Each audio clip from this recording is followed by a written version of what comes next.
మాట్లాడుతున్నాం కదా.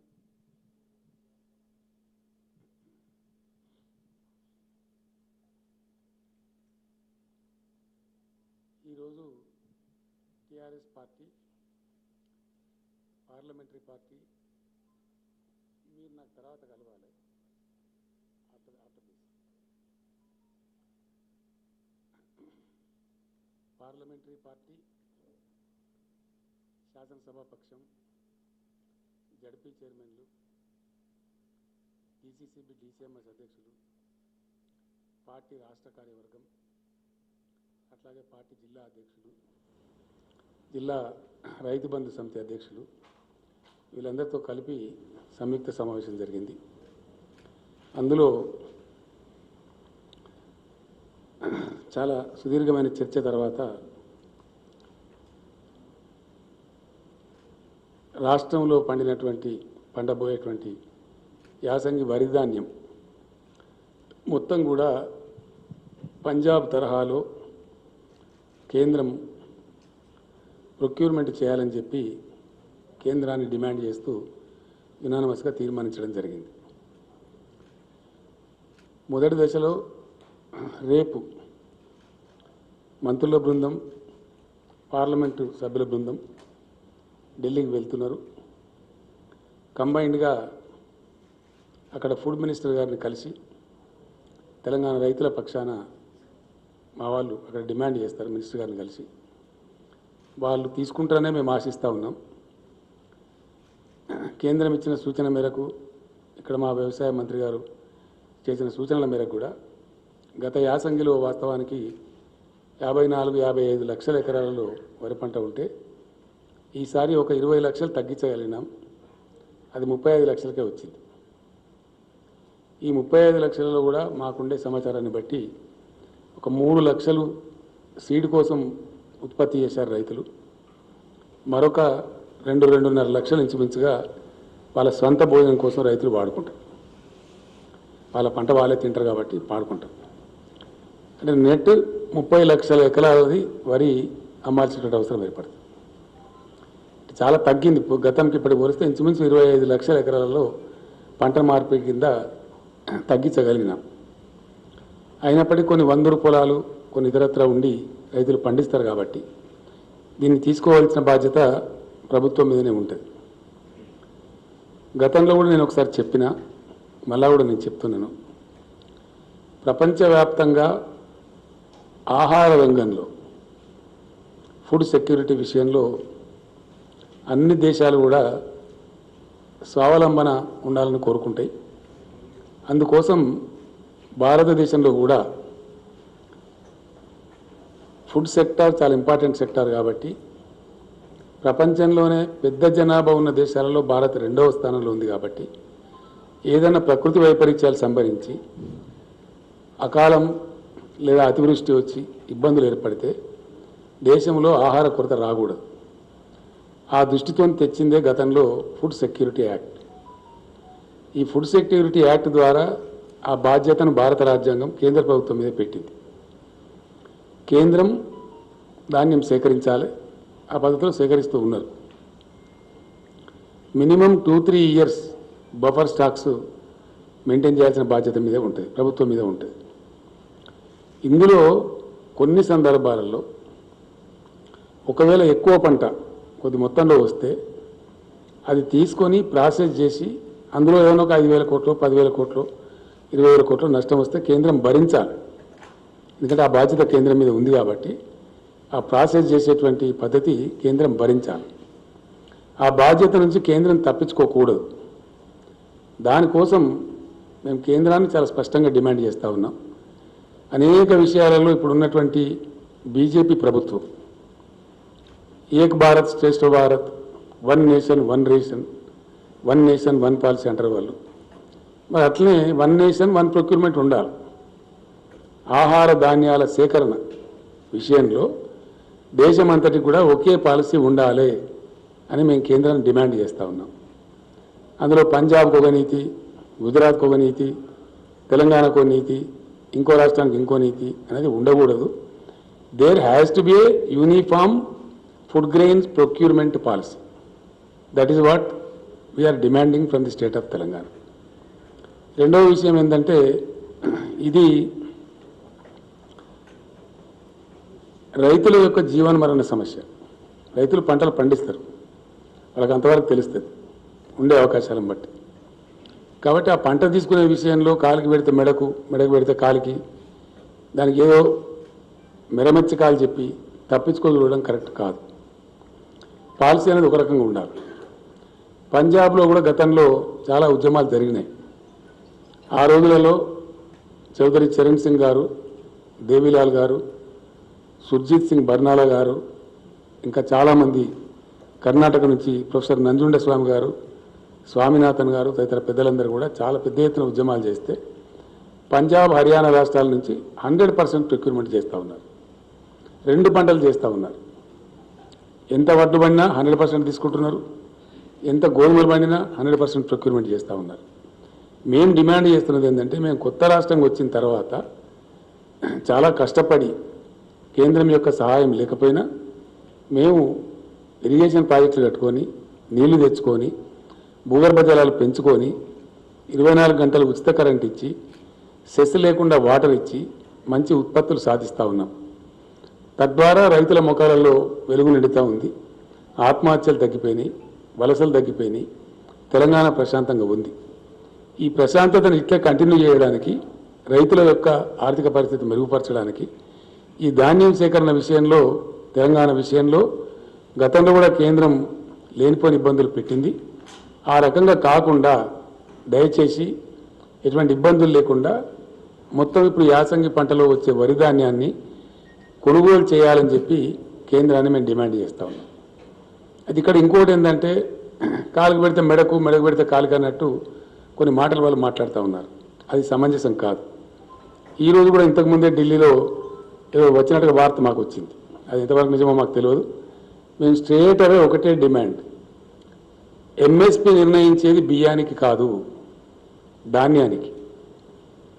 Minimum support price అనేది వడ్లు కొనడానికి నిర్ణయిస్తుంది ప్రభుత్వం. ఎంఎస్పీ ప్రకారమే పంజాబ్లో మొత్తం మీరు ప్రొక్యూర్ చేస్తున్నారు, దాని తర్వాత మిల్లింగ్ చేసుకుంటున్నారు. అదే పద్ధతిలో మా వడ్లు కూడా మొత్తం ఎంఎస్పీ ద్వారా కొనండి. ఇక దాన్ని రైజ్ చేసుకుంటారా, బాయిల్ రైజ్ చేసుకుంటారా, భాగవతం ఆడించుకుంటారా, అది మీ బాధ్యత. మీకు ఎట్లా పడి ఉంటే అట్లా చేసుకోండి, మీకు ఏ అనుకూలమైతే అది చేసుకోండి. కానీ మీరు బాయిల్ రైస్ వేయాలి, మేము ఎందుకు ఇస్తామండి బాయిల్ రైస్? నాకు అర్థం కాదు, అది మాకేం సంబంధం? You take paddy and pay the MSP, that's all. It's very simple. As you are doing it in Punjab, nothing plus, nothing minus. Punjab ఎడల ఏ నీతి అయితే అవలంబిస్తున్నారో అదే నీతి మా ఎడల అవలంబించమని కోరుతున్నాం. మేము దాన్ని బాయిల్ చేసి తీసుకుంటారా, మీరు ఇంకోటి చేసుకుంటారా, మీరు చేయించుకోండి, మాకు సంబంధం ఏంటి? అసలు మేము ఎందుకు చేయించాలి? What way be our consent? మా దగ్గర ధాన్యం తీసుకోండి ఎంఎస్పీకి, as you are taking in Punjab. దయచేసి ఇందులో ఇది రైతులకు సంబంధించిన సమస్య కాబట్టి, కొత్త రాష్ట్రం కాబట్టి మీ సహకారం లేకున్నా కానీ మేము ఇంత అభివృద్ధి సాధించినాం, ఇంత గొప్ప పని చేసినాం. కాబట్టి దీన్ని హర్షించి, దీన్ని గౌరవించి మీరు యథావిధిగా ధాన్యం తీసుకోవాలి, అందుకు తగిన ఉత్తర్వులు జారీ చేయాలని చెప్పి రేపు మా మినిస్టర్ల బృందం, పార్లమెంట్ సభ్యుల బృందం ముందుగా ఆహార శాఖ మంత్రి గారిని కలుస్తారు, మెమరాండం ఇస్తారు, రిక్వెస్ట్ చేస్తారు. వాళ్ళు సమ్మతిస్తే చాలా సంతోషం. సమ్మతించని పక్షంలో ఎంత పోరాటానికైనా సిద్ధం కావాలని ఈరోజు సమావేశం నిర్ణయించారు. ఈ పోరాటం ఏదో ఆషామాషిగా మాటలు, పేపర్ స్టేట్మెంట్లు అట్లా ఉండదు, యాక్షన్ ఓరియంటెడ్గా ఉంటుంది. డెఫినెట్గా యాక్షన్ ఓరియంటెడ్గా ఉంటుంది. చాలా పెద్ద ఎత్తున ప్రజాస్వామ్యయుతంగా ఆందోళన చేయడం మాకు టీఆర్ఎస్ పార్టీకి, తెలంగాణ ప్రజలకు వెన్నతో పెట్టిన విద్య. డెఫినెట్గా తెలంగాణ ఉద్యమ స్థాయి ఎంత ఉధృతంగా ఉండేనో అంత ఉధృతంగా పోరాటం చేస్తాం. ఖచ్చితంగా కేంద్రం అల్టిమేట్గా తీసుకునే వరకు విశ్రమించే ప్రశ్న ఉత్పన్నం కానే కాదు. దానిలో భాగంగా రేపు గౌరవ పార్లమెంట్ సభ్యులు, మంత్రివర్యులు ఏదైతే విజ్ఞప్తి చేయబోతున్నారో అదే పద్ధతిలో తెలంగాణలోని యావత్తు గ్రామ పంచాయతీలు తీర్మానం చేసి పంపిస్తాం, మండల పరిషత్తులు తీర్మానం చేసి పంపిస్తాం, జిల్లా పరిషత్తులు తీర్మానం చేసి పంపిస్తాం, మున్సిపాలిటీలు, ఇతర సంస్థలు, మార్కెట్ కమిటీలలో కూడా తీర్మానాలు చేసి కూడా ప్రధానమంత్రి గారికి పంపిస్తాం. అప్పటికి వారు తీసుకుంటారని చెప్పి మేము అనుకుంటా ఉన్నాం. అట్లా కాని పక్షంలో మట్టుకు డెఫినెట్గా 100% మేము ఉద్యమిస్తాం, ఎంతకైనా సరే పోరాడతాం. గతంలో పంజాబ్ రైతులు నేర్పించినటువంటి కేంద్ర ప్రభుత్వాలు, అనేక ప్రభుత్వాలు, ఈ పార్టీ ఆ పార్టీ కాదు, చాలా పెద్ద పోరాటాల తర్వాత అక్కడ 100% ప్రొక్యూర్మెంట్ వచ్చింది. ఇక్కడ కూడా మాకు సమాంతరంగా పంజాబ్ మాదిరి 100% ప్రొక్యూర్మెంట్ ఆర్డర్ వచ్చే వరకు మేము పోరాటం చేస్తాం. దాన్ని మాత్రం వదిలిపెట్టే ప్రశ్న ఉత్పన్నం కాదు. అందులో కమ్ వాట్మే ఆ విధంగా మేము ముందుకు పోతాం. ఇది ధాన్యానికి సంబంధించినటువంటి విషయం. రెండవ విషయం ఏంటంటే, మేము హంబుల్గా ఈరోజు అప్పీల్ చేస్తూ ఉన్నాం. మా అప్పీల్ కన్సిడర్ చేస్తారని అనుకుంటా ఉన్నాం. కాదంటే ఇంకా కేంద్ర ప్రభుత్వం కర్మ, మేము చేయగలిగేది ఏం లేదు. రెండవ పాయింట్, రాజకీయంగా కూడా ఇక్కడ జరుగుతున్న పరిణామాలు బాధాకరంగా ఉన్నాయి. సమాజాన్ని డివైడ్ చేసేటువంటి ఒక విషపూరితమైనటువంటి ప్రయత్నాలు చాలా జరుగుతూ ఉన్నాయి, which is not desirable for this country. ఇప్పటికే దేశం ఒక నిర్ణయానికి వచ్చింది క్లియర్గా, చాలా క్లియర్గా. సాంకేతికంగా మేము గెలిచినామని అనుకోవచ్చు. గతంలో జరిగిన విలేకరుల సమావేశంలో కూడా నేను స్పష్టంగా చెప్పిన, ఉత్తరప్రదేశ్లో ఇప్పుడు జరిగే ఎన్నికలలో బీజేపీ బలం తగ్గుతుంది అని నేను చెప్పిన. గతంలో 312 ఉన్నటువంటి రాష్ట్రంలో ఇప్పుడు 255 కొంత పరిమితమైంది. చాలా వరకు తగ్గినాయి సీట్లు, అక్కడ 57 సీట్లు తగ్గినాయి. ఇది దేనికి సంకేతమో బీజేపీ ఆలోచించుకోవాలి. అట్లాగే ఉత్తరాఖండ్లో కూడా గతంలో 57 సీట్లు ఉంటే ఇప్పుడు 47 సీట్లకు పోయింది. అక్కడ కూడా పరిస్థితి దిగజారింది. పంజాబ్ నుంచి అయితే రైతుల ఆక్రోశం ఏ రూపంలో వెలువడిందో అక్కడి నుంచి తరిమి కొట్టేసినారు. ఈ రకంగా బీజేపీ పరిస్థితి దిగజారిపోతూ ఉంది. ఇది స్పష్టమైనటువంటి పరిస్థితి కనపడతా ఉంది. అదే పద్ధతులలో చాలా క్లియర్గా దేశం ఒక నిర్ణయానికి వచ్చింది. ఎందుకంటే 8 సంవత్సరాలు గడిచిపోయింది భారతీయ జనతా పార్టీ ప్రభుత్వం వచ్చి. ఏదైనా మంచి పని చేయాలంటే, దేశానికి ఏదైనా కొత్తగా ఏర్పాటు చేయాలంటే, నవీన పద్ధతిలో అద్భుతమైన ఆవిష్కరణలు జరగాలంటే 8 సంవత్సరాలు చాలా ఎక్కువ సమయం, ఆల్మోస్ట్ 80% టైం 2 టర్మ్స్లో. ఇంకా అయిపోయింది, వీళ్ళు ఏమి చెయ్యరనేది తెలిపోయింది. వీళ్ళు ఎందుకంటే ఒక్కటి కొత్త ప్రాజెక్టు కట్టలేదు, దేశంలో ఒక కొత్త ఫ్యాక్టరీ పెట్టలే. It's a hard fact. Now country is coming to a decision that this batch should go. ఈ దేశం బాగుపడాలంటే, కొత్తదనం రావాలంటే, దేశం అభివృద్ధి పదంలో ముందుకు పోవాలంటే ఈ ప్రభుత్వం పోవాలని ఒక నిర్ణయానికి వచ్చింది. ఆ రకంగా దేశంలో ఫలితాలు కూడా కనపడతా ఉన్నాయి. ఎందుకంటే వీళ్ళు చేసింది ఏమి లేదని తెలిసిపోయింది. నేను మొన్న అసెంబ్లీలో కూడా చెప్పడం జరిగింది, యూపీఏ గవర్నమెంట్ బాగలేదని తీసేసి బీజేపీ పార్టీకి అధికారం ఇస్తే అంతకన్నా అధ్వానమైన పరిస్థితులు ఇప్పుడు దాపరించినాయి. ఆ రోజు ఉన్నదానికంటే పరిస్థితులు అన్ని రంగాలలో దిగజారిపోయినాయి. ఒకటి రంగం, 2 రంగాలు కాదు. జీడిపి 8% గ్రోత్ ఉన్నటువంటిది ఆ రోజు యూపీఏలో ఇప్పుడు 9%కో 10%కో పోవాల్సింది 6% పడిపోయింది. అన్ఎంప్లాయ్మెంట్ రేటు అప్పుడు 5.2, 4.7 ఆ ప్రాంతంలో ఉంటే ఇప్పుడు 7.4కు పోయింది. డిసెంబర్ 2020కి అది 9.3కి పోయిందని చెప్పి రిపోర్ట్స్ చెప్తా ఉన్నాయి, కేంద్రం లెక్కలు చెప్తా ఉన్నాయి. అంటే నిరుద్యోగిత రేటు బాగా పెరిగిపోయింది. అట్లనే ఈ ప్రభుత్వం కూడా తన పనితనం చూపెట్టింది.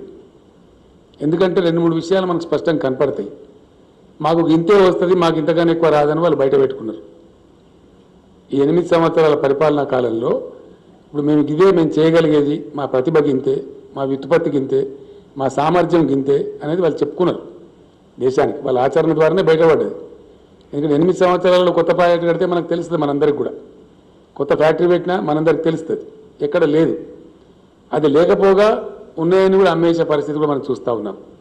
ప్రభుత్వ రంగ సంస్థలన్నీ కూడా చాలా చౌకగా, కారు చౌకగా తమ దాబదారులకు కట్టబడుతున్నటువంటి మాట వస్తూ ఉంది. రెండోది ఏమైపోయింది, పాపులర్లీ ప్రజలకు 2 విషయాలు వచ్చినాయి కొత్త నినాదాలు. అయితే డిమానిటైజేషన్, లేకపోతే మానిటైజేషన్. అయితే డిమానిటైజేషన్ చేయాలా, లేకపోతే మానిటైజేషన్. గ్రామ పంచాయతీలు కూడా కుదవబెట్టుకోను అని చెప్పిన వీళ్ళు. మీ గ్రామాలు అభివృద్ధి చేసుకోవాలంటే గ్రామ పంచాయతీలు కూడా మానిటైజేషన్ చేసుకోండి. పంచాయతీరాజ్ అసెట్స్, ఊళ్ళలో ఉన్న ఆస్తులు కూడా మానిటైజ్ చేసుకోమన్నారు. ఆ విధంగా పోతా ఉంది. ఇంకో బాధాకరమైన అంశం ఏంటంటే, దేశంలో ఏం జరుగుతుంది అనేది పరిశీలించినప్పుడు ఇది మేధావులు ముఖ్యంగా యువత ఆలోచించాల్సిన అవసరం ఉంది. నిన్న ఈరోజు చూస్తూ ఉన్నాం.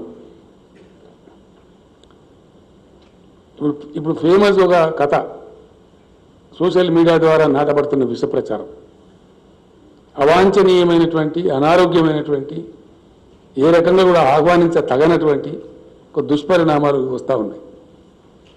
కాశ్మీర్ ఫైల్స్ ఇప్పుడు ఒక నినాదం. ఏదైనా ప్రోగ్రెసివ్ గవర్నమెంట్ ఉంటే irrigation files, industrial files, economic files, files ఉంటే ఈ కాశ్మీర్ ఫైల్స్ ఏంటండి నాకు అర్థం కాదు. ఇదో దిక్కుమాలిన వ్యవహారం.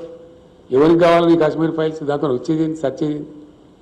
ఢిల్లీలో కాశ్మీర్ పండిట్లో చెప్తున్నారు, మాకు జరిగినటువంటి దీన్ని ఓట్ల రూపంలో సొమ్ము చేసుకున్న ఒక దుర్మార్గమైన ప్రక్రియ ఈ ప్రచారం. మాకు అసలు ఏం ఒక పైసా పనిచేయలేదు, మాకేం రిలీఫ్ రాలేదు, ఎటువంటి లాభం లేదు అని వాళ్ళు మొత్తుకుంటూ ఉన్నారు. ఇప్పుడు నా దగ్గర ఉన్నాయి, సోషల్ మీడియాలో తిరుగుతూ ఉన్నాయి అవన్నీ. సో ఈ రకమైనటువంటి దేశ విభజన, ప్రజల విభజన చేసి ఒక రకమైనటువంటి విద్వేషాన్ని రెచ్చగొట్టి ప్రయత్నాలు ఏవైతే జరుగుతున్నాయో అది కరెక్ట్ కాదు. తెలంగాణ సమాజానికి అసలు జీర్ణం కాదు. ఎందుకంటే మేము తెలంగాణ ఉద్యమం చేసినాం, చాలా ఉధృతంగా చేసినాం. దశాబ్దాల తరబడి చేసిన తెలంగాణ మనం రెండవ దశ మలి దశలో చేసినప్పుడు 14-15 సంవత్సరాలు పోరాటం చేసినాం. మేము ఏం పిలిపించినామండి? సకల జనుల సమ్మె అన్నాం. కానీ హిందువుల సమ్మె, సిక్కుల సమ్మె, ముస్లింల సమ్మె, క్రైస్తవుల సమ్మె పెట్టినామండి.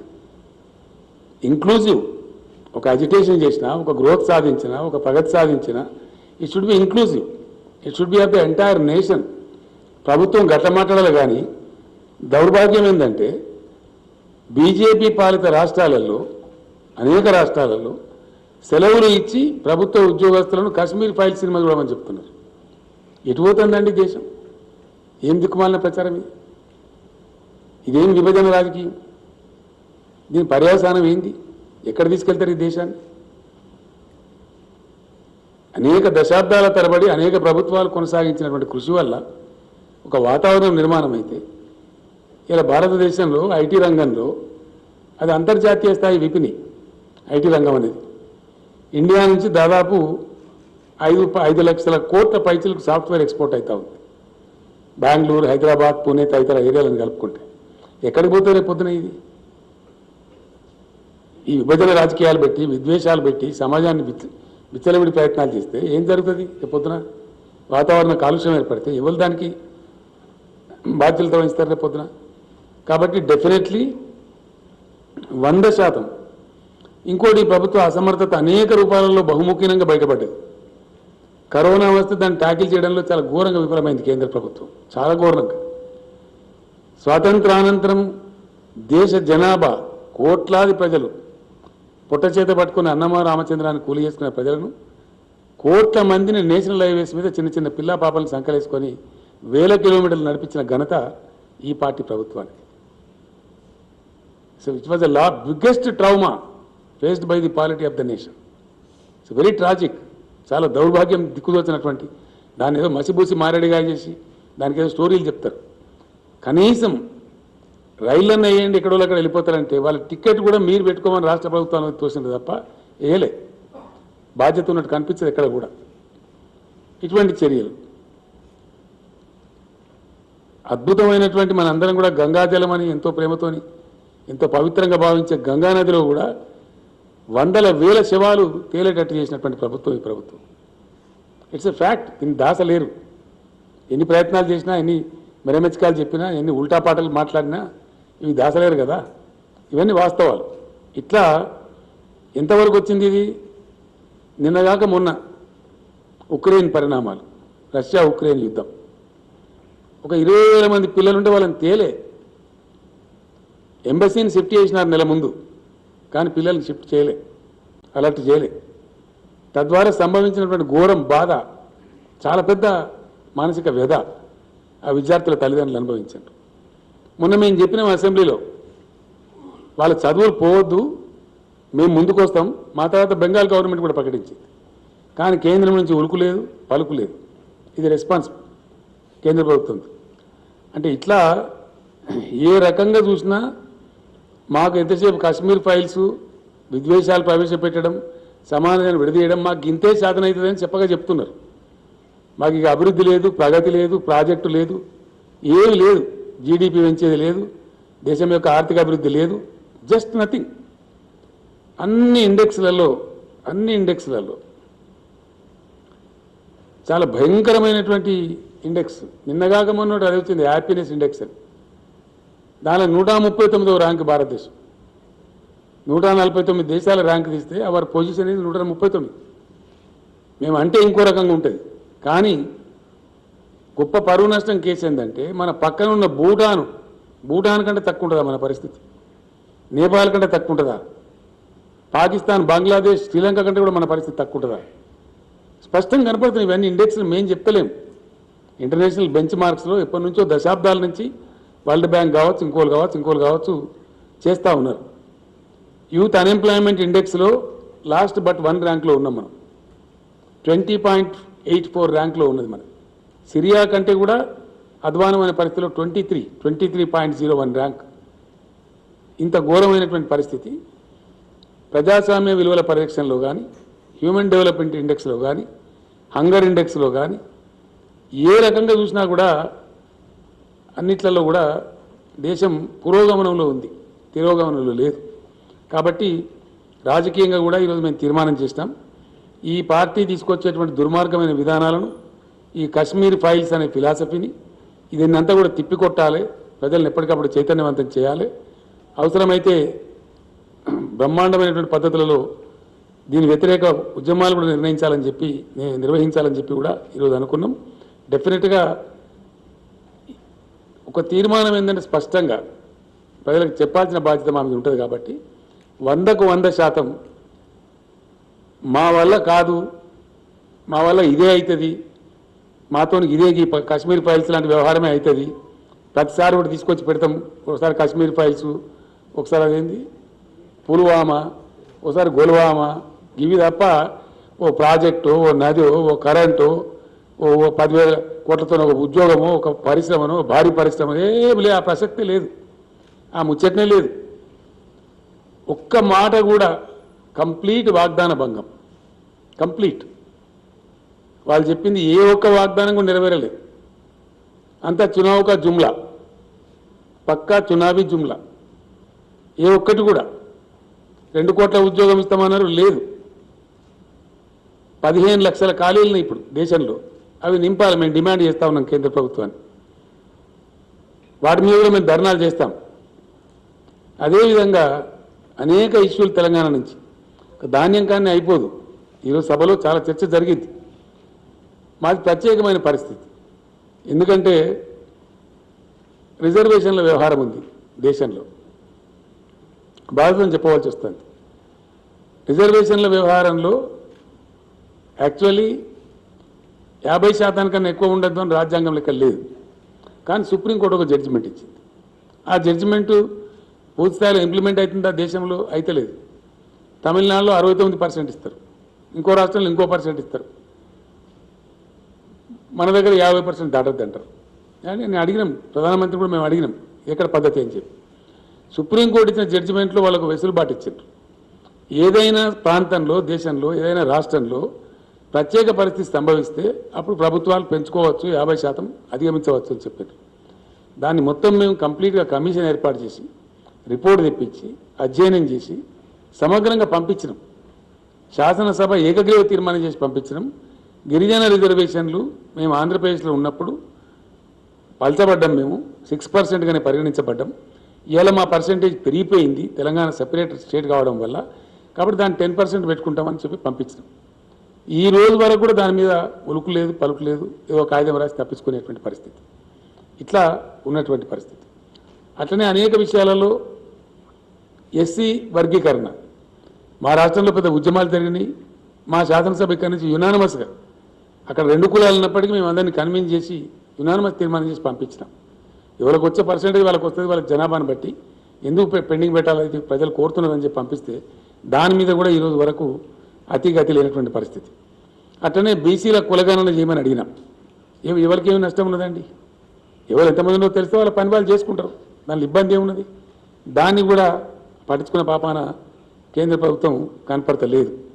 ఈ విధంగా ఊరికే మాటలు ఒక రకమైనటువంటి భేదభావాలు సృష్టించి ఉద్వేగాలు రెచ్చగొట్టి విద్వేషాలు రెచ్చగొట్టి ప్రజలను ఒక రకమైనటువంటి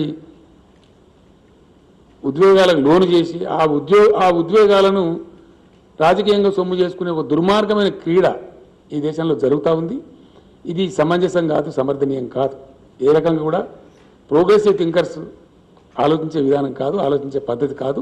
దీనివల్ల దేశ ప్రగతి కుంటుపడుతుంది తప్ప ఇంకా ఈ ప్రభుత్వం కొనసాగినట్టయితే 100% దేశం చాలా భయంకరమైన పరిణామాలు ఎదుర్కొంటుంది, చాలా పెద్ద నష్టానికి గురవుతుంది. కాబట్టి this government should go. Yes, we have to pack up this government back to home. ఒక ప్రగతిశీల విధానంలో పనిచేసే ప్రభుత్వం రావాల్సిన అక్కడే ఉంటుంది. అందుకోసం కూడా తప్పకుండా మేము మా ప్రయత్నాలు మేము చేయాలని చెప్పి కూడా ఈరోజు నిర్ణయం చేసుకున్నాం. ఆ రకంగా విపరీతమైనటువంటి బ్యాంక్ స్కామ్స్ జరుగుతూ ఉన్నాయి. బ్యాంకుల రుణాలను కూడా ఎన్పిఏలు అని పేరు పెట్టడం కొత్త ఫ్యాషన్ మొదలైంది ప్రీ గవర్నమెంట్ వచ్చినాకని. అంతకుముందు ఏదో మామూలుగా ఉండేది, రేరెస్ట్ ఆఫ్ ద రేర్ ఉండేది. ఇది ఇప్పుడు ఒక తరవా అయిపోయింది. రైట్ ఆఫ్ చేసిన మొత్తం 11 లక్షల కోట్లు. రైతులు ధాన్యం కొనమంటే 10-15 వేల కోట్ల విలువైనటువంటి ధాన్యం కొనమంటేనేమో దానికి కాలుకి పెడితే మెడకు పెడితే కాలికి అదేదో ఎక్సెస్ అయిపోతుంది అని మాట్లాడతారు. రైతుల ధాన్యం కొనమంటే చెమట పడిపి కష్టపడి పెట్టుబడి పెట్టి రిస్క్ తీసుకొని ఎన్నో ఆటుపోట్లు తట్టుకొని సీజనల్ కండిషన్స్ తట్టుకొని రైతులు పండిస్తే ఆ పంట కొనమంటే 10-15 వేల కోట్లు. మొన్న ఒక్కడే దుర్మార్గుడు 22 వేల కోట్లు వచ్చాయి. లక్షల కోట్లు ముస్తారు, 11 లక్షల కోట్లు రైట్ ఆఫ్ చేస్తారు. కానీ రైతుల ధాన్యం కొనరు. అందువల్ల కూడా ఈ ప్రభుత్వం అసమర్థ ప్రభుత్వం అని తేలుతా ఉంది. ఇన్ ఎనీ యాంగిల్ విసి ఏ రకంగా పర్సూ చేసినా ప్రభుత్వం యొక్క పర్ఫార్మెన్సు సంతృప్తికరంగా లేదు. ఇదే పద్ధతిలో ఒకవేళ దేశం ముందుకు పోతే మరింత దేశం నష్టాల పాలవుతుంది. కాబట్టి డెఫినెట్గా దిస్ గవర్నమెంట్ షుడ్ గో. ఆ దిశ ఆల్రెడీ పట్టింది. ఆ రకంగా పరిస్థితులు ఉన్నాయి. కాబట్టి దానిలో ప్రజలకు కూడా పిలిపియడం రాజకీయ పార్టీగా మా బాధ్యత. ఆ విధంగా ఈ డివైజివ్ పాలిటిక్స్కు చరమగీతం పాడాల్సిన అవసరం ఉంది. మేము మళ్ళా ఒకసారి సిన్సియర్గా డిమాండ్ చేస్తూ ఉన్నాం ప్రధానమంత్రి గారికి. చేతులు ఎత్తి నమస్కరించి తెలంగాణ ప్రజల పక్షాన వినయపూర్వకంగా నేను విజ్ఞప్తి చేస్తూ ఉన్నా. దయచేసి మీరు తెలంగాణ కదిలించకండి, తెలంగాణ ప్రజలతో పెట్టుకోకండి. మేము ఉద్యమ వీరులం, ఉద్యమం చేస్తాం. మేము తప్పకుండా మిమ్మల్ని వదిలిపెడతామని అనుకోకండి. మీరు ఏదో మాయామచ్చింద్ర చేస్తామనే భ్రమలో ఉండకండి, మీరే భంగపడతారు. కాబట్టి స్ట్రేట్ అవే పంజాబ్కు అవలంబించిన నీతే మాకు అవలంబించండి. మేము కోరేది గొంతెమ్మ కోరిక కాదు. మా రైతుల పక్షాన మేము ఒకటే అడుగుతున్నాం, పండిన ధాన్యం తీసుకొని మీరు నిర్ణయించిన ఎంఎస్పీ డబ్బులు ఇవ్వండి. దాన్ని రైజ్ చేసుకుంటారో, బాయిల్డ్ రైజ్ చేసుకుంటారో, భాగవతం చేసుకుంటారో, ఇంకేం చేసుకుంటారో మీరు చేసుకోండి, మీ చాయిస్. మేమేది మిల్లింగ్ చేసి నాకు అర్థంగా మీరే మిల్లింగ్ చేసుకోండి. As state government, Punjab government లాగా మేము కూడా సహకరిస్తాం. మీకు మాకు ఏ పని పేరుతో ఆ పని చేస్తాం. ఆ ప్రాసెస్ మీకు పూర్తి స్థాయిలో సహకరిస్తాం. కానీ దానికి ఏదో మేము అదైతే కొంటా అన్నాం, ఇదైతే కొన అన్నాం. పంజాబ్లో ఏది కొన్నావు మాది అదే కొనమంటున్నాం. మేమేమంటున్నాం, పంజాబ్లో ధాన్యం తీసుకున్నావు, డబ్బులు ఇచ్చినావు, మాది కూడా ధాన్యం తీసుకో, డబ్బులు ఇచ్చి. మీరు సెకండ్ మీకు ఎంఎస్పీ నిర్ణయించింది బియ్యానికి కాదు కదా, ధాన్యానికి కదా. ఎంఎస్పీకే తీసుకొని మాకు డబ్బులు ఇచ్చేయండి అంతే. మీ తర్వాత ఏం చేసుకుంటారో ప్రాసెస్ మీది అది. అయినా వన్స్ అగైన్ ఐఎమ్ రీట్రేటింగ్, దయచేసి నేను చాలా క్లారిటీతో చెప్తాను ఈ మాట. దేశ ఆహార భద్రత విషయంలో ఫుడ్ సెక్యూరిటీ యాక్ట్ కింద రాజ్యాంగబద్ధమైనటువంటి విధిని కేంద్ర ప్రభుత్వం మీద పెట్టింది మన రాజ్యాంగం. అది రాజ్యాంగ విహితమైనటువంటి మీ యొక్క ధర్మ కర్తవ్యం, మీ యొక్క విధి. ఆ విధి నుంచి మీరు ఎస్కేప్ కావద్దు. ఆ ప్రాసెస్లో ఒక సమయంలో ఎక్కువ రావచ్చు కొద్ది దాన్ని, ఇంకో సమయంలో అకాలం వస్తే ఏం చేస్తారండి? ఇప్పుడు కరోనా లాంటి జబ్బు వస్తాయని వాళ్ళు అనుకున్నామా? గ్లోబ్ అంతా కూడా ఏ జబ్బు రాలే. First time in the world corona లాంటి మహమ్మారి మొత్తం ప్రపంచాన్ని అతలాకుతలించేసి.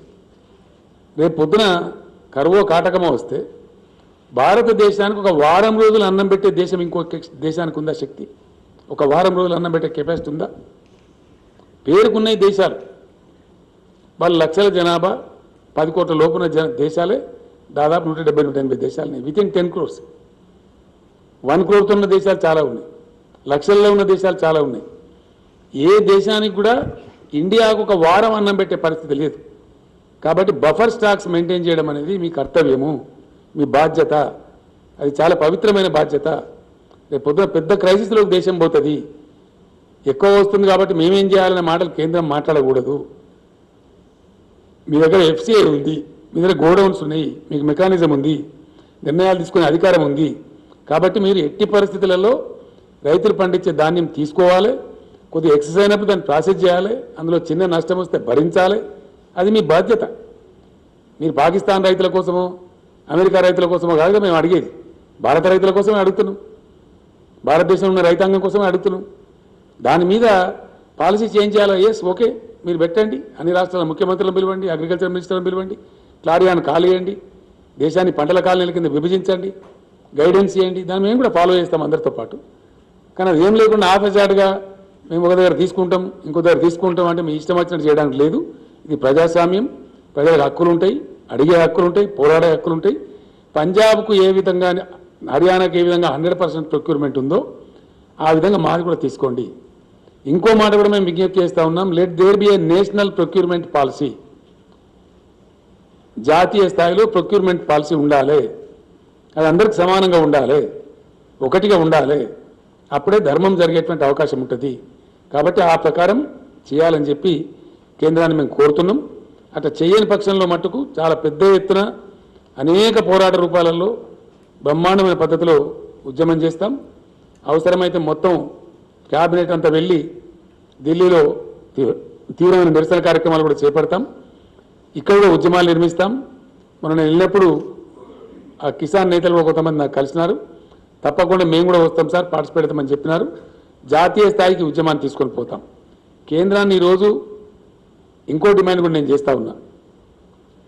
దేశంలో ఇప్పటి వరకు అందరికి రాజ్యాంగ రక్షణలు ఉన్నాయి, కానీ దేశానికి అన్నం పెట్టే రైతులకు ఇలా కాన్స్టిట్యూషనల్ సేఫ్టీ లేదు. ఎస్, డెఫినెట్గా ఈ దేశంలో అది రావాల్సిన అవసరం ఉంది. Let there be constitutional safety for the farmers. किसान के लिए संवैधानिक रक्षा की जरूरत है. किसानों का हकों को संविधान में शामिल किया जाए. हमारे पार्टी की तरफ से हम डिमांड कर रहे हैं, किसानों को बचाने के लिए, किसानों का गौरव बढ़ाने के लिए, किसानों को आत्मनिर्भर बनाने के लिए किसानों को संविधान रक्षा चाहिए. ये हमारा डिमांड है केंद्र सरकार के साथ. ये कोई उल्टा सुल्टा डिमांड नहीं है. इसीलिए हम कह रहे हैं कि किसानों को संवैधानिक रक्षा दो. एमएसपी के लिए हो, प्रोक्योरमेंट के लिए हो, पैदावारी के लिए हो, किसी भी चीज के लिए हो, let there be a constitutional coverage, constitutional safety to the farmers. I appeal to the Honorable Prime Minister. I appeal to the Food Minister. If you are farmer loving government, now prove your integrity. Come forward. Take the farmers into the constitutional net. Constitutional protection ఇవ్వండి. ఆ రకంగా రాజ్యాంగ సవరణ చేయండి. మీకు చిత్తశుద్ధి ఉంటే ఇదే పార్లమెంట్లో పెట్టండి కాన్స్టిట్యూషనల్ అమెండ్మెంట్కు. మా పార్టీ సపోర్ట్ చేస్తాం, దేశమంతా కూడా సపోర్ట్ చేస్తారు, హర్షిస్తారు. ఆ రకంగా చేయాలని కూడా మేము కోరుతా ఉన్నాం. Thank you. అది ఏ పర్సెంట్ మాకు సంబంధం లేదు. నువ్వు ధాన్యం తీసుకో, నీకు ఎట్లా మంచిదే అట్లా చేసుకో, మాకెందుకు ఆ బాధ. మాకు నేను ఏమంటున్నా అంటే ఒకటే మా సింపుల్ ముచ్చట, పంజాబ్లో వడ్లు కొన్నావు, మావి కూడా వడ్లు కొని డబ్బులు ఇక అంతే. ఆ బియ్యం కథ దయ్యం కథ మాకెందుకండి, మాకెందుకండి? Why do I bother for that? As you have done in Punjab, do it in Telangana. That's all.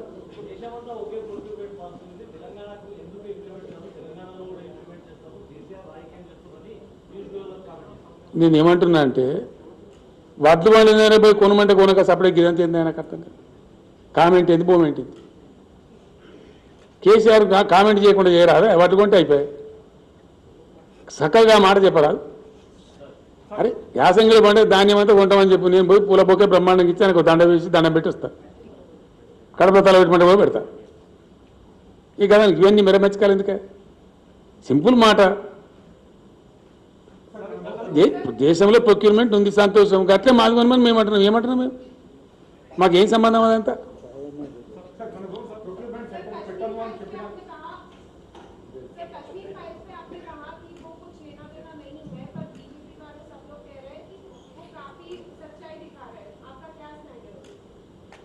मैं समझा नहीं आपका क्वेश्चन को। बीजेपी वाले और सारे बीजेपी पार्टी चाहे वो सेंट्रल गवर्नमेंट हो या फिर स्टेट में बीजेपी हो, वो सारे लोग कश्मीर फाइल्स मूवी को सपोर्ट कर रहे हैं। आपने कहा उसका कोई हम भी सपोर्ट कर रहे हैं, हम उसको उल्टा नहीं बोल रहे। बात यह है कि कुछ करो उनके लिए ना, वो कश्मीर पंडित्स के लिए जो दिल्ली में पड़े हुए हैं। खाली मीठी मीठी बातें क्यों बोलते हो? What is your priority? Hindu धर्म को बेच के आप वोट कमाने का चक्कर चला रहे हो, इसी को हम काट रहे हैं। हम क्या चीज काट रहे हैं? कहीं फाइल्स हो तो क्या फाइल्स आना चाहिए?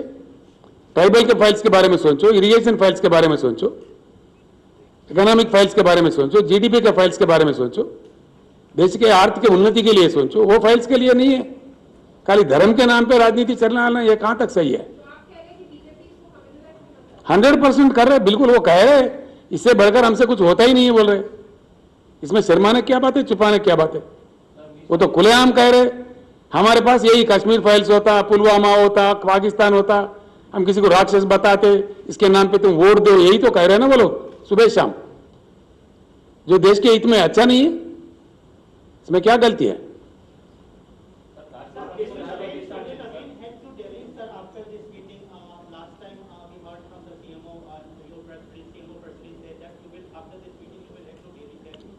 First of all, our minister's delegation, along with the agriculture minister and civil supplies minister, along with our honorable members, will go and meet Mr. Piyush Goyal. Ask him.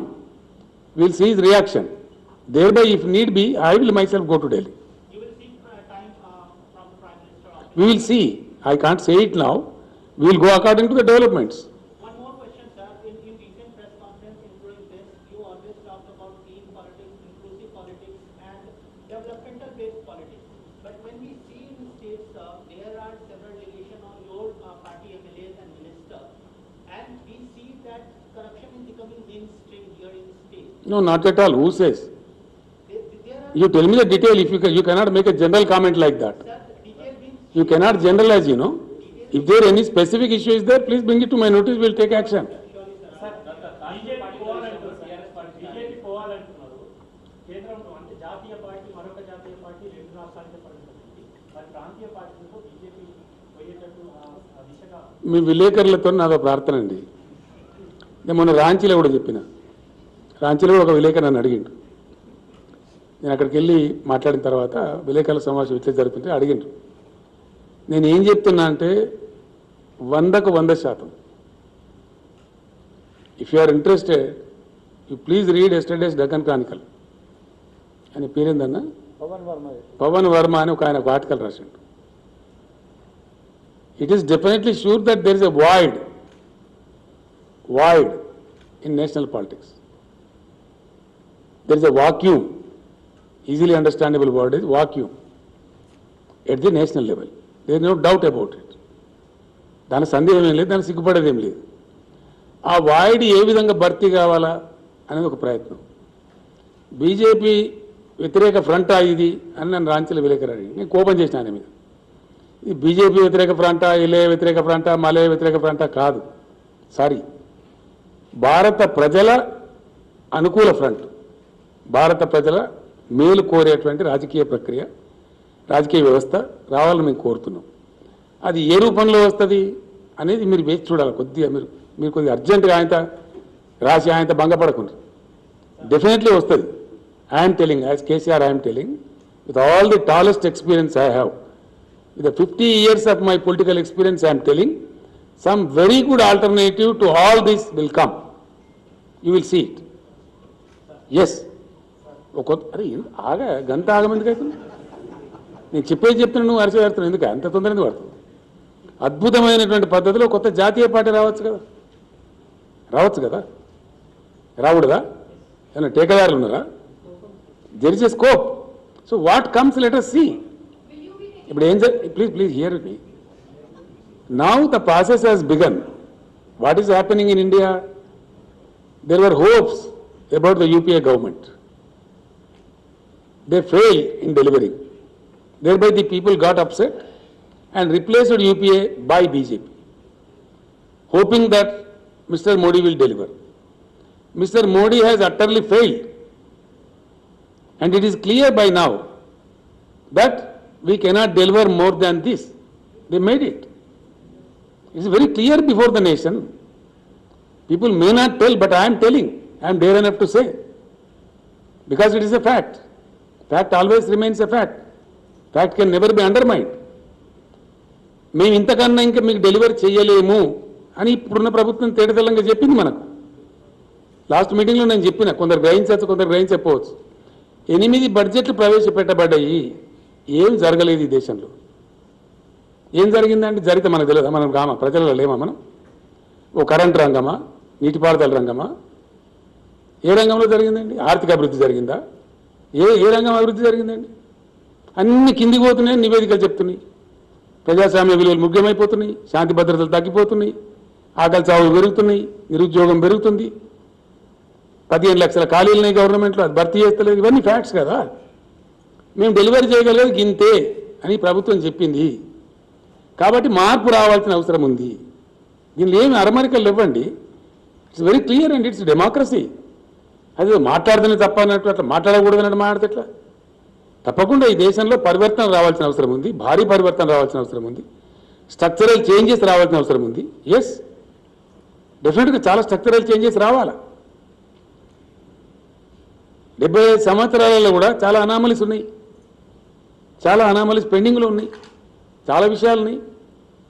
అవన్నీ చర్చకు పెడితే వస్తాయి అవన్నీ. కాబట్టి ఇప్పుడు దేశం అర్థం చేసుకున్నది. UPA has miserably failed, it was replaced by BJP and BJP has more miserably failed. UPA కన్నా అధ్వానంగా ఫెయిల్ అయిపోయింది. ఫెయిల్ కావడమే కాకుండా వీళ్ళు విద్వేష రాజకీయాలు తెస్తున్నారు. యూపీఐలో అది లేకుండా అట్లీస్ట్ వీళ్ళు ఒక ద్వేషం, విద్వేషం రోజు పొద్దున్న లేస్తే అది ఎన్నిక వస్తుందంటే ఒక కథ, ఒక ఉద్వేగ పరిస్థితి క్రియేట్ చేయాలి, దాన్ని ఎన్కాష్మెంట్ చేసుకోవాలి. ఏం ఉపన్యాసాలు వింటున్నామండి ఈ దేశంలో? ఏం ఎన్నికల్లో మాట్లాడే ఉపన్యాసాలేనా? ఒక చెన్నారెడ్డి గారు మసీదు పక్కన నిలబడి పంచండి అని చెప్పి చేసి మాట్లాడండి అని చెప్పి 6 ఏళ్ళు బార్ చేసింది, ఆయన డిబార్ చేశారు, ఆయన సభ్యత్వం తీసేశారు మన రాష్ట్రంలో. ఈరోజు నిన్నగాక మన జరిగిన ఉత్తరప్రదేశ్లో ఏందండి, ఏమేం జరిగింది? మాకు ఓటు అయిపోతే నేను ఫలానా మతం అని పేరు పెడతాం. ఈ భాష ఉపన్యాసాలు చెప్తున్నారు. ఇది వాంఛనీయమై దేశంలో? ఈ పద్ధతేనా? ఫ్రీ విల్ ఉందా కంట్రీలో? ఉంటుందా? ఇదే పద్ధతి కొనసాగచ్చునా? It's not correct, not at all correct. చాలా దుర్మార్గపూరితమైనటువంటి ప్రచారాలు జరుగుతున్నాయి. అది ఎంతవరకు మంచిదండి? దేశాన్ని ఎక్కడ తీసుకుపోతుంది? ఎవరు మేలు కోరుతుంది నాకు అర్థం కాదు. ఎవరు మంచి జరుగుతుంది? మీ విలేకరులు మాత్రం వాంఛిస్తుండ్రా ఈ పరిస్థితిలో ఉండాలని? హైదరాబాద్ ప్రశాంతంగా ఉండన్నా, విద్వేషాలు రావన్నా? హైదరాబాద్లో పిల్లలకు ఉద్యోగ అవకాశాలు పెరగన్నా, ఉన్న ఉద్యోగాలు ఊడిపోవన్నా? హైదరాబాద్ పెట్టుబడులు వచ్చేది బంద్ కావన్నా, పెట్టుబడులు పడతా పెరగన్నా? Come on decide. That is what we're demanding. China నుంచి అనేక పరిశ్రమలు పోతున్నాయి. ఎందుకు వస్తలేవండి భారతదేశం? ఎందుకు ఆకర్షించలేకపోతున్నాం? What is the reason? లక్షల కోట్ల పెట్టుబడులు తరలిపోతా ఉన్నాయి చైనా నుంచి. Why India not able to attract? Who will answer this? ఇట్లా 1,00,000 ఉన్నాయి. నేనేమంటున్నా అంటే విలేకరు సోదరులతో ఒకటే మాట, డెఫినెట్లీ నేను మీకు చెప్పిన చాలా స్పష్టంగా ఇప్పుడు కూడా చెప్తున్నా, మాకు నీతి నిజాయితీ ఉందండి, ధైర్యం ఉంది, ఏం చెప్పినా స్పష్టంగా చెప్తాం, అరమరికలు ఉండయి, అట్లాంటి అవసరం లేదు. 100కు 100% నేను కీలక భూమిక పోషిస్తా అని చెప్పిన. జాతీయ రాజకీయాలలో బహుముఖీన పరివర్తన, స్ట్రక్చరల్ చేంజెస్తో కూడినటువంటి, మీరు రాసుకోవచ్చు, బేసిక్ స్ట్రక్చరల్ చేంజెస్తో కూడినటువంటి పరివర్తన రావాల్సిన आवश्यकता ఉంది. मैं हिंदी में भी बोलूंगा हमारे हिंदी मित्रों के लिए कि इस देश में भारी परिवर्तन आने की बहुत ही जरूरत है, इसलिए कि यूपीए सरकार से निराश होकर हम जिस ढंग से बीजेपी को जिताए हैं, उन्होंने बता चुका है उनका रंग, उनका डिलीवरी क्या है, उनका कैपेसिटी क्या है, ये देश के सामने आ चुका है. और दूसरा एक बुरा चीज आ रहा है, कश्मीर फाइल जैसे कोई भावुक बना के लोगों को धर्म को बेच के वोट कमाने का एक राजनीति साफ दिखने को मिल रहा है. हर चुनाव के दरमियान कुछ ना कुछ आ जाता है, कुछ एक तमाशा करते हैं, कुछ एक ड्रामा करते हैं. ये बात ठीक नहीं है. और दूसरा बात यह है कि भाजपा सरकार के 8 साल का सरकार में किस चीज में देश की उन्नति हुई है, किस चीज में, कोई एक चीज बताते मुझे। सारे इंडेक्स देखिए, केंद्र सरकार के आंकड़े देखिए। हम ये बात छुपा के थोड़ी बोल रहे हैं, ये बात सही है कि हमारा बहुत अच्छा तरक्की हुआ, विकास हुआ तेलंगाना में। देश के विकास नहीं होने की वजह से हम भी मारे गए, तेलंगाना भी मारा गया। मैंने असेंबली में भी कह दिया ये बात कि 11.5 लाख का हमारा जीएसडीपी है, हमारे बराबर का भी अगर केंद्र का परफॉर्मेंस रहता तो हमारा जीएसडीपी 14.5 लाख करोड़ होना चाहिए था। 3 लाख करोड़ का नष्ट हुआ केंद्र के नाकामी से, केंद्र के नॉन परफॉर्मेंस से। Yes, I am telling this as a chief minister, as an authority, it's a fact. దేశం నష్టపోతా ఉంది, మేము నష్టపోయినాం. కాబట్టి మార్పు రావాలి, పరివర్తన జరగాలి, తప్పకుండా ప్రయత్నం జరగాలని కోరుతా ఉన్నాం. ఆ ప్రయత్నం ఏంది? ఆ ప్రయత్నంలో కేసీఆర్ అద్భుతమైన పాత్ర పోషిస్తాడు, అందులో ఎవరికి అనుమానమే అవసరం లేదు. కొంతమంది పాపం వాళ్ళోళ్ళు వీళ్ళోళ్ళు నియాల కొన్ని ఏంటి అవి సోషల్ మీడియా యూట్యూబ్ ఛానల్ ఈ మధ్య వాళ్ళోళ్ళు వీళ్ళోళ్ళు మీ మీద ఇన్కమ్ ట్యాక్స్ దాడులు చేస్తారు, ఈడీ దాడులు చేస్తారు, ఈడీ కాకపోతే బోడీ దాడులు చేస్తారు. ఎవరిదంటూ నాకు అర్థం కాదు. ఎవరు భయపడతారా? ఈ బ్లాక్మెయిల్ రాజకీయాలు భయపడతారా? కేసీఆర్ ఇట్లా ఈ ఈడీలకు బోడీలకు ఇన్కమ్ ట్యాక్స్లకు భయపడేదైతే మేము 15 ఏళ్ళు ఉద్యమం చేద్దామా? తెలంగాణ ఉద్యమం మేమే భయపడేది. ఈ ఈడీ దాడులని, సిబిఐ దాడులని, తోక దాడులని బెదిరిస్తే కేసీఆర్ భయపడతాడా? Is it the way? Is this a propaganda? These things do not work everywhere. Sorry, దొంగలు లంగలు భయంకరంగా కరప్షన్ చేసిన వాళ్ళు, స్కామ్స్టర్స్, వాళ్ళు భయపడతారు. మేమేం భయపడతామని నాకు అర్థం కాదు. No way, we care a pin. Issue కాదు కదా అది.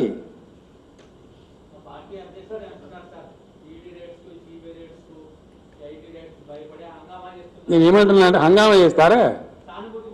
హంగామా చేస్తారా? హంగామా చేస్తారా? ఎవరన్నా నిజంగా ఈడీ రేట్స్కి భయపడేటోళ్ళు భయపడతారు. ఈ పిట్ట బెదిరింపులకు, ఈ ఈడీ బీడీ బెదిరింపులకు, నీ బోడీ బెదిరింపులకు ఎవరు భయపడాడు? దా మోస్ట్ వెల్కమ్ కమ్.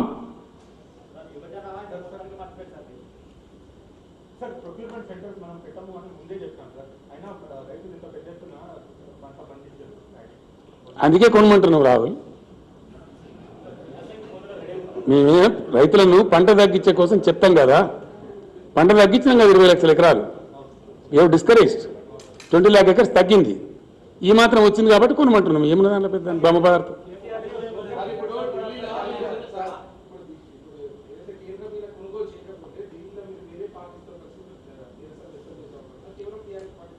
మేము ఏం చేయాలో ఇప్పుడు మీకు చెప్తామండి. అన్ని చెప్పినా కానీ రాష్ట్రం ఏముంది? ఏమేం చేయాలో చేస్తాము. ఇండియా గేట్ దగ్గర కొంచెం వైపు వస్తాం, వడ్లు కూడా పోయామా? డెఫినెట్గా వస్తాం. Yes please.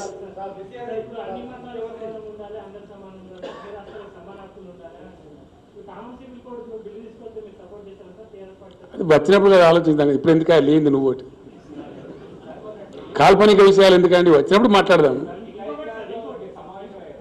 ఏమండి ఇవే విషయాలు. రైతులకు రాజ్యాంగపరమైన రక్షణలు రావాలి, దానికోసం అద్భుతమైన రైతు ఉద్యమాలు నిర్మించాలని నేను వాళ్ళకి సలహా ఇచ్చిన. వాళ్ళు నాకు ధన్యవాదాలు చెప్పారు. దానికోసం రచన కూడా జరుగుతూ ఉంది. మోడీ ప్రభుత్వాన్ని నిద్రపోనీయము. రైతులకు రాజ్యాంగ రక్షణ వచ్చేటువంటి ప్రభుత్వం రావాలి దేశంలో.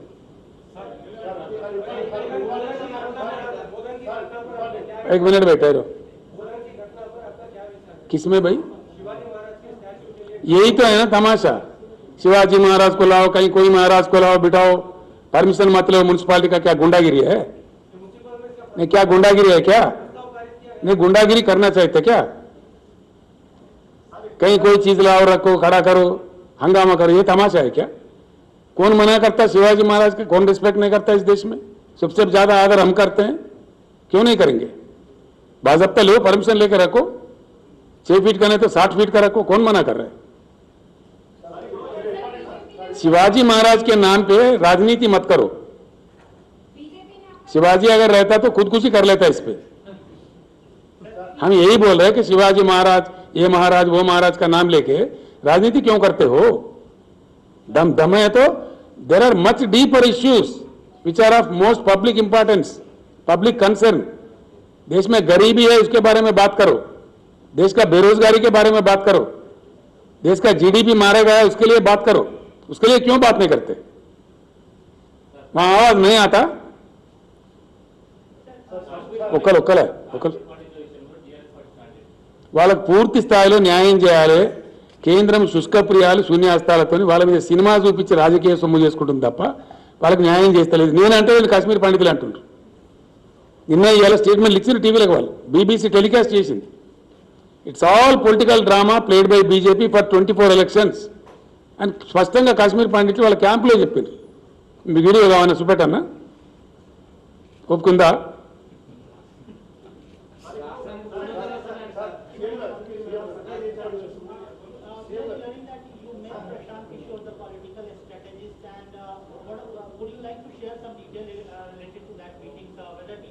ऐसा है, हम कोई काम करते हैं ना खुल के करते हैं, चोरी छुपे नहीं करते, ठीक है?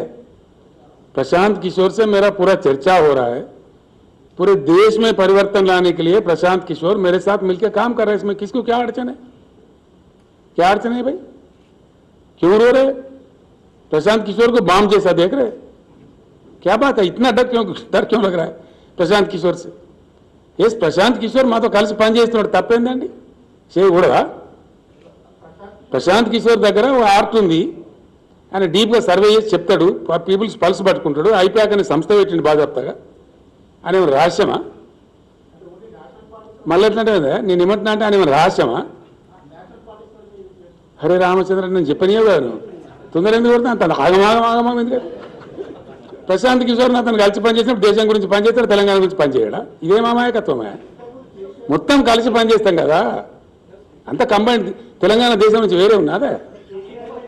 ఎంటైర్ దేశం గురించి ఆలోచన చేసినప్పుడు దానిలో తెలంగాణ కూడా అంతర్భాగం ఉంటుంది కదా ఆటోమేటిక్గా. किसको? उसका अपमान कर रहे हैं आप ये भी बोल सकते हैं ना 3000 करोड़ दिया. प्रशांत किशोर का रेट गमा रहे आप अननेसेसरली. 300 बोलकर उनका इज्जत खराब कर रहे हैं आप. क्या बात है भाई? एक बात आपके फायदे के लिए बोल रहा हूं. It is for your benefit I am telling, for benefit of all the friends also. Prashant Kishor is my best friend for the last 7-8 years. One must know it. Done? और याद रखिए, प्रशांत किशोर अपने जिंदगी में कहीं पैसे लेके काम नहीं करता. Please take it from me. He never works. He is not a paid worker. Yes, you people don't know who is Prashant Kishor, what is his commitment for the nation. आप लोगों को जानकारी नहीं है. I am very sorry for that. इसलिए मुझे कहना पड़ रहा है, मुझे पेन हो रहा है कि अच्छा आदमी को बदनाम किया जा रहा है. कहीं कौन साबित कर सकता है कि आदमी को आओ बोलो प्रशांत किशोर पैसे लेके किसी के लिए काम किया?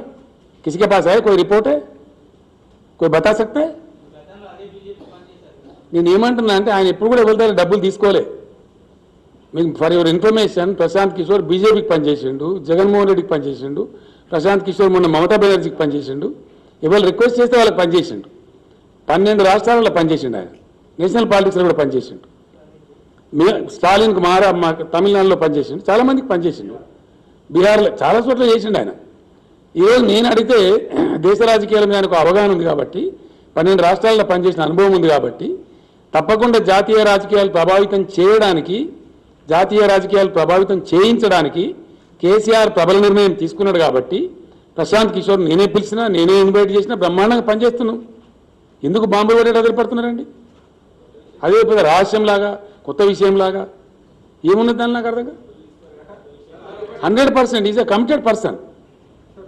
ఈయన చాలా రోజులు ఫారిన్ దేశాల్లో ఉద్యోగాలు చేసిండు. ఆయన యుఎన్ఓలో పనిచేసిండు. ఈ worked for so many countries. ఇండియాకు వచ్చిన తర్వాత అతని ప్రయత్నం అతను చేస్తున్నాడు.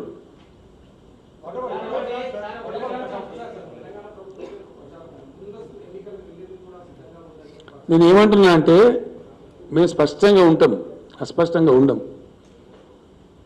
600 ముందస్తు ఎన్నికలకు వెళ్ళే ప్రశ్న లేదని మొన్ననే చెప్పిన నేను, మళ్ళీ ఇప్పుడు కూడా చెప్తున్నా. పోయినసారి నేను అసెంబ్లీని డిజాల్వ్ చేసిపోయినా, అది కూడా చెప్తున్నా.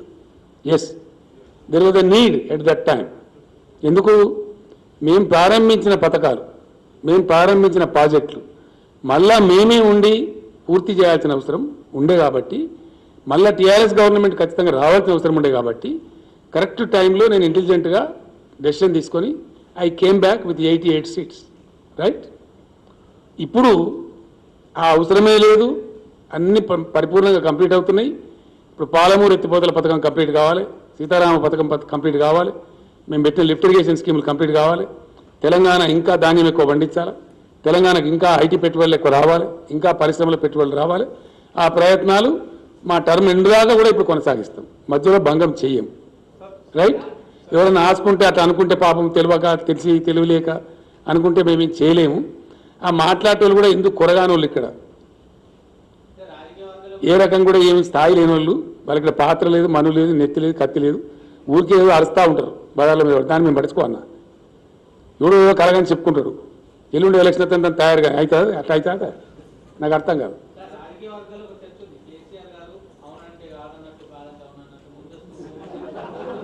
నేనేమంటున్నా అంటే ఎవరో తేడా కాలేట్లా అనుకుంటారు పాపం. ఆలోచన తక్కువ ఉన్న వాళ్ళు, అవగాహన తక్కువ ఉన్న వాళ్ళు అట్లా అనుకుంటారు, అంతే కదా. కేసీఆర్ ఎప్పుడు మోసం చేయడు కదా. కేసీఆర్ ఏం చెప్తారో అదే చేస్తారు. డెఫినెట్గా ఏం చెప్పినామో అదే చేసినాం, ఇప్పుడు కూడా ఏం చెప్పినామో అదే చేస్తాం. ఏందండి? రిపోర్ట్ కాదండి, ఒక సెంటర్ స్ప్రెడ్ ఐటమ్.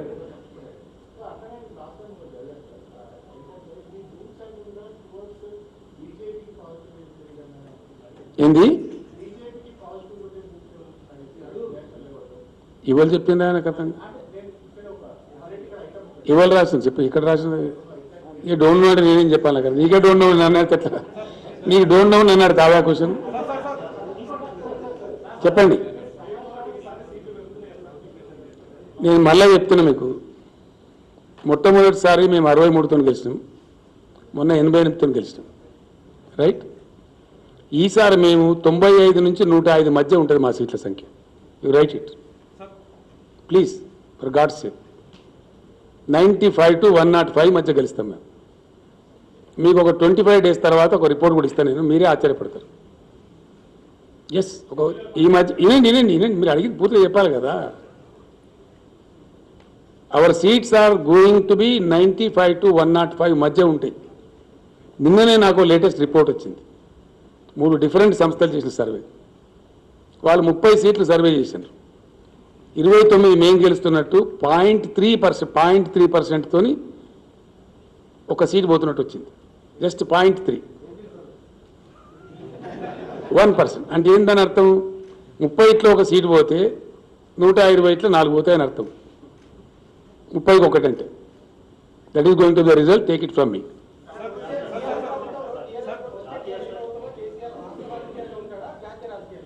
అది ఎట్లా సమయం నిర్ణయిస్తుంది కదా. కేసీఆర్ ఎక్కడ అవసరం పడితే అక్కడ పోతాడు కదా. టీఆర్ఎస్ ప్రభుత్వం ఉంటుంది గ్యారంటీ.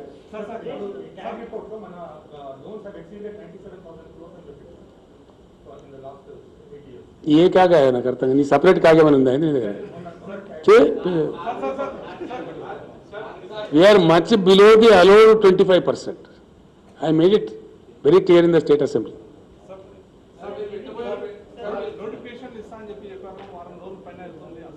టైం పడుతుందా బాబు? కట్టిస్తారా? ఎటువంటి తట్టించి ఆయన కోర్టు కేసు పెడతారా? 80,000 ఉద్యోగాలు నింపుతామన్నాం, నింపి తీరుతాం గ్యారంటీగా. Don't be hasty. అది నాకెట తెలిసి నాకు అర్థం కాదు. నేను ఏమంటున్నా అంటే, నేను వేదిక పెడతానా, ఫ్రంట్ పెడతానా, పార్టీ పెడతానా, నాకే సరిగ్గా తెలియదు ఇప్పటికీ. You see discussions are under way. క్లియర్గా చెప్తున్నాను, నేను అనుమానం అక్కర్లేదు. ఇప్పుడు ఎట్లా ఉంటుందంటే, కల్పన లేని వాళ్ళు ఉంటారు, అవగాహన లేని వాళ్ళు ఉంటారు. For your information I'm telling, TRS party పెడుతున్నప్పుడు నా పాత మిత్రులు కొందరు వచ్చిన క్లాస్మేట్స్ ఏమవుతుందని అడిగినారు. పంచాయతీరాజ్ ఎలక్షన్ లాంచింగ్ ప్యాడ్గా నేను పోతున్నాను చెప్పాను. అంటే ఎప్పుడు పెడతావు పార్టీ అని అడిగాను. సుప్రీంకోర్టులో కేసు పెండింగ్ ఉంది, 2001 సంగతి అని చెప్పి, దాని జడ్జిమెంట్ని అనుసరించుకొని నేను పెడతా అని చెప్పి. నేను వెయిట్ చేస్తున్న సుప్రీంకోర్టు జడ్జిమెంట్ వచ్చింది. అప్పటికే టీఆర్ఎస్ జెండా, టీఆర్ఎస్ ఫస్ట్ క్యాసెట్ అన్నీ రెడీ చేసి నేను బీరువాల పెట్టి తాళం వేసి పెట్టాను. ఇది బయట చాలామంది తెలియదు, రైట్? సుప్రీంకోర్టు జడ్జిమెంట్ వచ్చిన మరుక్షణం నేను కొంత పద్ధతి పాటించే మనిషిని కాబట్టి అయ్యగారులను అడిగి ముహూర్తం తెలుసుకొని నిర్ణయం ఖరారు చేసి పెట్టేసాం. ఆ టైంలో నా ఫ్రెండ్స్ వచ్చారు, వచ్చి ఇదంతా సినిమా చూపించినట్టుంది, నువ్వు పార్టీ పెట్టుడు, పంచాయతీరాజ్ ఎలక్షన్ పోటీ చేసుడు, నీకు అభ్యర్థులు దొరకడు, నువ్వు గెలుచుడు ఉంటుందా అన్నారు. అంటే నేను చెప్పిన పాలిటిక్స్లో ఎప్పుడు కూడా పనిచేసేది ఏంటి? Trend, situation and equation. మీరు ఏమైనా రాసుకుంటారంటే రాసుకోండి. పాలిటిక్స్లో ఆల్వేస్ అన్నిటికన్నా ఎక్కువ ప్రభావితం చూపించేది trend and equation and situation. ఈ మూడు ఉంటే దానికి ఒక ఆర్టికులేటర్ మ్యాచ్ అయ్యింది అనుకో. Exactly that was what the result of TRS in Panchayati Raj elections. 2 జిల్లా పరిషత్తులు గెలిచింది 45 రోజుల లోపల. 100 మండలాలు గెలిచినాం, 3000 సర్పంచులు గెలిచినాం, 1142 ఎంపీటీసీలు గెలిచినాం. మీరు సాక్షి దానికి. డన్. ఇప్పుడు కూడా గట్లే ఉంటుంది, ఆగమాగం వద్దు. ఏం జరుగుతుందో మీరు చూస్తారు. There are much deeper issues I'm telling my friends. చాలా చాలా ఉన్నాయి సమస్యలు, దేశంకు అవగాహన లేని ఉన్నాయి, దేశాన్ని ఎట్లా గోల్మాలు దింపినో ఉన్నాయి. ఈ 75 ఏళ్లలో ఎంత అజ్ఞానంలో దేశాన్ని పెట్టినటువంటి ఇష్యూలు ఉన్నాయి. చాలా పరిశాన్ అవుతారు మీరు అవి బయటకు వచ్చినాడు. కాబట్టి తొందరద్దు. Things are under way, things are under process. ఆ ప్రాసెస్ జరుగుతుంది తప్పకుండా. తప్పకుండా 2024లో సంపూర్ణ క్రాంతి వైపు భారతదేశం రాస్తా చేసుకుంటుంది.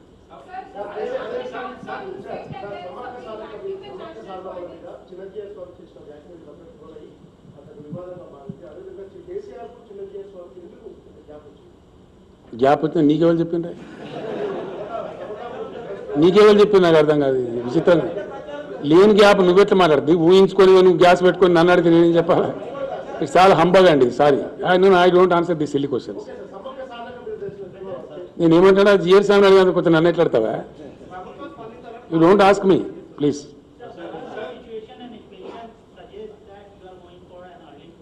What is that?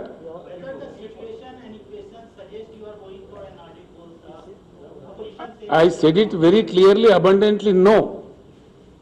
That question does not arise.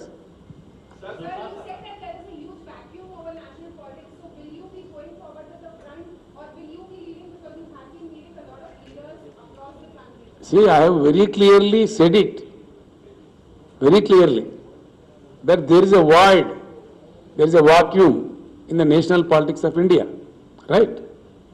I am pursuing national politics now. There is no hanky-panky. I am doing my piece of job. I have to meet so many other friends who are playing a major role in this country's politics. We are trying to form into an opinion. Thereby what happens, let us see. How to fill up that gap. We will certainly take a decision. It will be qualitative and ultimately it will prove quantitative also. And I assure you, from 2024, India will pursue a new path of Kranti.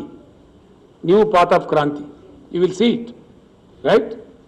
Once KCR said it will happen. ఎవరితోనండి? ఏం అర్థం కాలేదు. ఎవరితోనండి? నేనేమంటున్నా అంటే ఇప్పుడు అన్ని budget సెషన్లు జరుగుతున్నాయి. మనం మాట్లాడినాము, ఆల్ బడ్జెట్ సెషన్ సార్, కొన్ని ఏమో కంప్లీట్ అయినాయి, కొన్ని ఆఫ్ ద వే ఉన్నాయి, కొన్ని జరుగుతున్నాయి. షార్ట్ పీరియడ్లో తప్పకుండా అందరం కలుస్తాము, మాట్లాడతాము. సీఎంలో ఉండాల్సిన అవసరం లేదు. కొందరు సీఎం లేని నాయకులు కూడా పెద్ద నాయకులు ఉన్నారు, వాళ్ళందరూ కూడా వస్తారు, మాట్లాడతారు తప్పకుండా. కొన్ని ఐడియాస్ ఉన్నాయి, ఒక్కొక్కరు ఒక ఐడియా ఉంది. ఒక ఆయనకు ఒకటి పద్ధతి ఉంది, ఇంకొక ఆయనకి ఇంకో పద్ధతి, ఇంకో ఆయనకి ఇంకో పద్ధతి. అన్ని కలగలిపి what is really going to be the best for 2024. డెఫినెట్గా కదిలించాల్సింది భారత ప్రజానీకాన్ని. ప్రజానీకాన్ని నలుగురు నాయకులను, ముగ్గురు ముఖ్యమంత్రులను కాదు. I think you are getting my point. కదిలించాల్సింది మాసెస్, కదలాల్సింది కూడా మాసెస్. అందుకోసం ఏ ప్రక్రియ అవసరమో ఆ ప్రక్రియ అవలంబిస్తాం. డన్. రిటైర్డ్. మీకు చాలా విషయాలు నేను చెప్పాల్సినవి ఇప్పుడు ఒప్పుకుందా? మేము అట్లా అల్లా తప్పగా ఏం చేసినా కూడా దేశంలో అడ్వకేట్ల సంఖ్య 20 లక్షలు ఉన్నది. వాళ్ళందరినీ కదిలిస్తాను. ఇంత పెద్ద సబ్జెక్ట్ చెప్పాను. దేశంలో 1018 యూనివర్సిటీలు ఉన్నాయి. ఆల్రెడీ వర్క్ స్టార్ట్ అయింది. వాళ్ళని కదిలిస్తాను. డన్. దేశంలో 45,000 నుంచి 65,000 వరకు గ్రాడ్యుయేషన్ కాలేజీలు, డిగ్రీ కాలేజీలు, ప్రొఫెషనల్ అన్నీ కలిపి. డన్. అటు సైడ్ పోయింది. అది కూడా జరుగుతుంది పని. వర్క్ స్టార్ట్ అయింది. అండ్ ఏం అరమరికలు ఇవ్వండి. I said I'm doing my piece of work. నేను ఒకసారి అన్నా అంటే ఊరుకుంటున్నా? తప్పకుండా పని చేస్తా కదా. రోజుకో 3-4 గంటలు దాని మీద సీరియస్ పని జరుగుతుంది. ప్రశాంత్ కిషోర్ నాతో కలిసి పని చేస్తానని చెప్పినా కదా. ఆయన పని ఆయన చేస్తూనే ఉన్నాడు.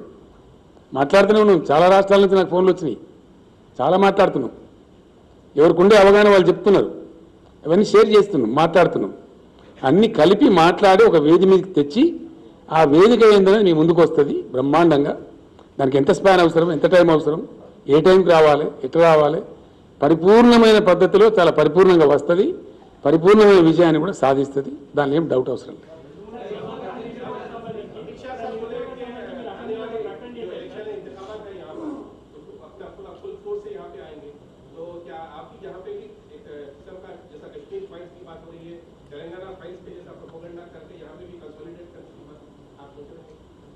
समझ में नहीं आया मेरी बात.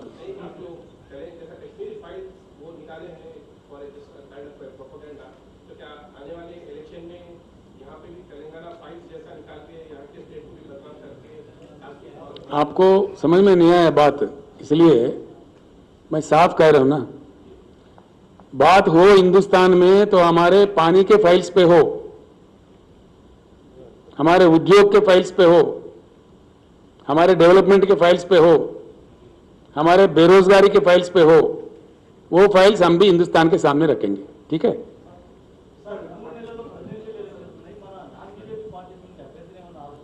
ఇప్పటికి చేయలేదు. అట్లాంటి ప్రస్తావన వస్తే ఆలోచిస్తాం. ఎక్కడనండి? Most welcome. ఒక అరవింద్ కేజ్రీవాల్ ఎందుక ఇంకా కేంద్ర మంత్రి అని మాకేమైనా యునానిమస్ వస్తుందా? రాహుల్ మేము కూడా కొట్లాడే గెలవాలి కదా ఎలక్షన్. చాలా మంది వస్తారు ప్రయత్నించి, ఎవరి ప్రయత్నం వాళ్ళు చేస్తారు. దానికి తప్పే ఉందండి? నాకు అర్థం కాదు. What is wrong? డెమోక్రసీలో ఎవ్రీబడి ఈజ్ వెల్కమ్. ఎవరి ఎఫర్ట్ వాళ్ళు చేస్తారు. దానికి నథింగ్ రాంగ్. ఏందండి? మేము సత్యనే చేయమండి. Padayatra sir old tactics brother. అయిపోయింది. అది ఎగ్జాస్ట్ అయింది. ఇలాగ అంతా కూడా చేసుకుని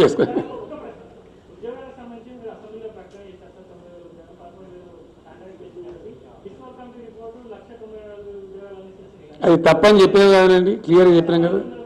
తప్పు అని చెప్పినాం. అది క్లియర్గా చెప్పినాం. మేము మళ్ళీ వచ్చినట్టు దానికి అర్థమే లేదు. మీకు అర్థం కాలే ఒక పాయింట్. అది కూడా చెప్తాను. నేను చెప్పాల్సిన అవసరం ఉందని చెప్తున్నాను. మంచి క్వశ్చన్ అడిగి మీరు థ్యాంక్స్ ఫర్ యువర్ క్వశ్చన్. వాస్తవానికి ఉద్యోగాలు అతి ఎక్కువ లభించేది ప్రైవేట్ సెక్టర్, అతి తక్కువ ఉండేది గవర్నమెంట్ సెక్టర్లో. కాకపోతే ఇక్కడ పోటీ పడతారు.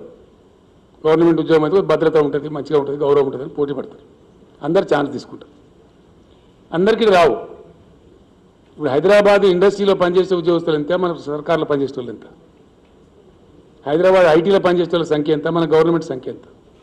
కాబట్టి గవర్నమెంట్లో ఉండే ఉద్యోగాలు వస్తుందనే ఆశతోని యువత టైం వేస్ట్ చేసుకోకుండా ఉండడానికి మేము కొత్త ప్రక్రియ తెచ్చినప్పుడు, హెల్దీ ప్రక్రియ. ఇవన్నీ ఎవరు పడితే వాళ్ళు రాజకీయ నాయకులు, రాజకీయ పార్టీలు ఇష్టం వచ్చినట్టు మాట్లాడతారు. ఇన్ని కాలనీ అన్ని కాలనీ అని మాట్లాడతారు. అది దాన్ని నలిఫై చేయడానికి, యువతను ఆ భ్రమంలో నుంచి తీసి పాజిటివ్ డైరెక్షన్లో పెట్టడానికి వాళ్ళు సరైన ఒక డెసిషన్ తీసుకోవడానికి వీలుగా ఉండాలని చెప్పి ఇప్పుడు ఎన్ని ఉత్పన్నమైనాయో అన్ని ఖాళీలు ఇచ్చినాం, నోటిఫై చేస్తున్నాం.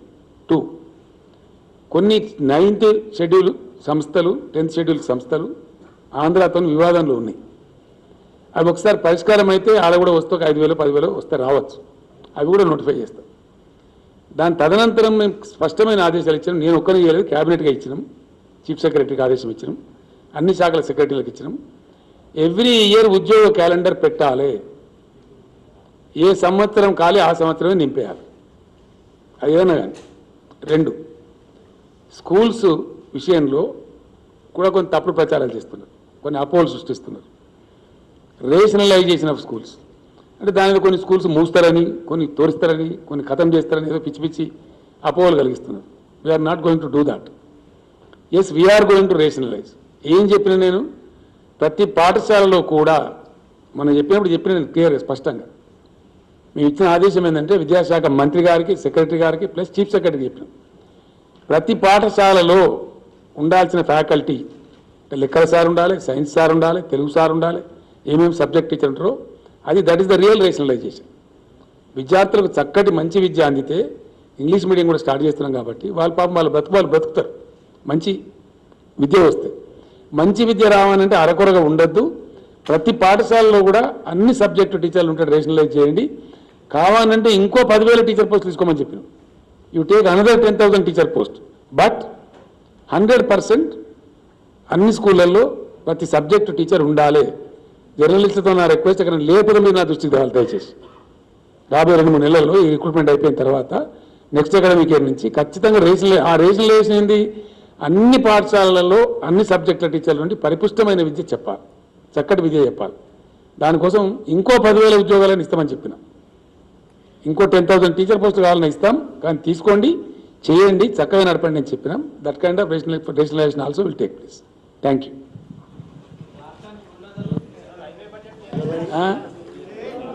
ఏమొస్తున్నాయి, ఏం చేస్తాయట, ఏమన్నా పని దొరికితే వేసుకొని బతారు పాపం. ఏం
కొనసాగునా